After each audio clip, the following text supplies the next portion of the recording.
Ladies and gentlemen, boys and girls, it's Diego with the beautiful Karina, my lovely prometida. And we are waiting for our K1 visa to get adjudicated at the Service Center in California. Our NOA1 receipt date is April 18th, 2022. And we're closing in on May 2023, so we're in our 13th month of waiting and waiting and waiting and waiting and waiting, just like you guys. But it's okay, it's the process. And I live in the panhandle of Florida near Pensacola, north of Navarre Beach, and Navarre Beach is where we're going to get married. And Karina is from Caracas, Venezuela, beautiful Venezuela, and but she lives as a legal resident in Bogota, Colombia. And her K1 visa interview will be held at the U.S. Embassy in Bogota, Colombia. And this video is about India, ladies and gentlemen, boys and girls. Come on along. Let's talk about beautiful India. India is officially called the Republic of India, and it's a country in South Asia, excuse me. And it's been the second most populous country since at least 1950, with a current population of over 1.4 billion people, and will overtake communist China as the most populous country this year, which is 2023. Now, India is also the 7th largest country by area and is bounded by the Indian Ocean on the south, the Arabian Sea on the southwest, and the Bay of Bengal on the southeast. India shares land borders with Pakistan on the west side, communist China, Nepal, and Bhutan to the north, and Bangladesh and Burma to the east. The Indian Ocean, actually in the Indian Ocean, in the vicinity of Sri Lanka and the Maldives, there's the Andaman and Nicobar Islands, okay? And they share a maritime border with Thailand, Burma, and Indonesia. And these belong to India also. And I believe there are some islands that belong to India that have the most isolated, most desolate, oldest civilization in the world living there. And I can't remember where it is, but I'm told that India has basically told people, don't visit these islands because you will get killed. So don't go there. So they're basically protected. Now, India has a coastline of 4,700 miles. And I don't know what that is in kilometers. I don't care what it is. I don't work in kilometers. I live in the USA. And you guys coming to the USA from India, you need to learn miles, not kilometers. Okay? Now, there's a 3,400 mile peninsula in India, and a 1,300 mile peninsula border to the Andaman, Nicobar, and Lakshadweep island chains. So they got islands too. According to the Indian Naval hydrographic charts, the mainland consists of the following: 43% sandy beaches, so India's got beaches. 11% are rocky shorelines, including cliffs, okay, and 46% are mud flats or marshy shores. And I'm sure there's a lot of wading birds that like to hang out on the mud flats. India's climate is strongly influenced by the Himalayas, and the Thar Desert, and the Himalayas and the Thar Desert, they drive the culturally pivotal summers and winter monsoons. And these monsoons are really good for the economy of India, for the agricultural products. The Himalayas prevent cold Central Asian katabatic winds from blowing in. So the Himalayas are basically a nice big block from these cold winds.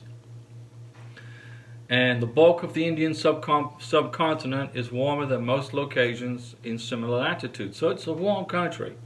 Now, the Thar Desert plays a crucial role in attracting the southwest summer monsoon, okay? And these are winds that between June and October provide the majority of India's rainfall. And rainfall is very important for growing crops. So you have 4 major climatic groupings in India: tropical wet, tropical dry, subtropical humid, and montane. Now, the economy of India is pretty strong. In 2022, the basic economy of India was worth $3.46 trillion, and it was the 5th largest economy by the market exchange rates. And It has a 11.6 trillion purchasing power parity, or PPP. So there's lots of people in India spending lots of money. There's a 522 million worker Indian labor force in the world's second largest country, will soon to be the largest populous country in the world starting this year. And the service sector makes up 55.6% of the gross domestic product, and the industrial sector is 26.3%, and agriculture is 18.1%. Major agricultural products include rice, wheat, oilseed, cotton, jute, tea, sugarcane, and potatoes. And the major industries in India include textiles, telecommunications, chemicals, pharmaceuticals, biotechnology, food processing, steel, transport equipment, cement, mining, petroleum, machinery, and software. So India's a powerful economic force in the world. So they're capitalists like us Americans, and it's good to see that. Now let's talk about food, my favorite subject, Indian cuisine. The basics, or the base foundation of a typical Indian meal, is a cereal cooked in a plain fashion and complemented with flavory dishes. So they like to cook with lots of different flavors and spices.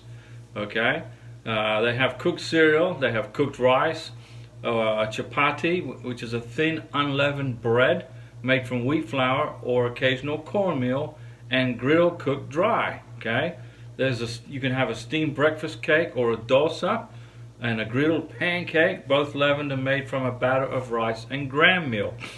Now, although meat is widely eaten in India, okay, they like to eat meat, the main consumption of meat in the overall diet is very low compared to other countries. Okay, in India, the strong dietary traditions have contributed to dairy rather than meat becoming the preferred form of animal protein for consumption. So they don't eat much meat, but they do drink lots of milk and yogurt. Now, I love Indian curries, and my dad taught me how to make a fantastic Indian curry, okay? And the Indian food actually served in restaurants around the world are diverse, and you know, there's a lot of dominance from the Punjabi cuisine. Also the popularity of tandoori chicken, which is basically chicken cooked in a tandoor oven, has traditionally been used for baking bread, also in the rural Punjab and the Delhi region. So Indians love to cook, and they love to make their spices and their rice and their cereals. And my favorite Indian meal is Indian curry. And my dad always told me to put raisins and apples, sliced apples and raisins in his Indian curries, which I've never forgotten, and I still make today. And it's really good. Now let's talk about the U.S. Consulate in Mumbai, India, where you will get your K1 visa, ladies and gentlemen, boys and girls. The U.S. Consulate in Mumbai is a branch of the U.S. diplomatic mission to India under the direction of the U.S. Embassy in New Delhi. Okay, and the U.S. Consulate General in Mumbai is located in the Bandra Kurla complex in Mumbai. Now, one thing to remember when you apply for your visa, when you pay your visa fee, now starting on May 30th of 2023. The visa fee is going to go from $160 to $185.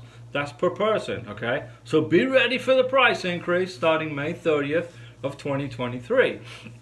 So if you can pay your visa fee before May 30th, 2023, you'll save some money, okay? Now, as of November 8th, 2021, foreign nationals, folks from India and all foreign nationals traveling to the United States are required to be fully vaccinated against COVID-19, okay?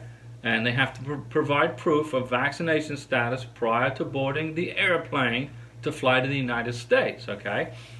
Now, American citizens, it doesn't apply to you, okay? So, anyway.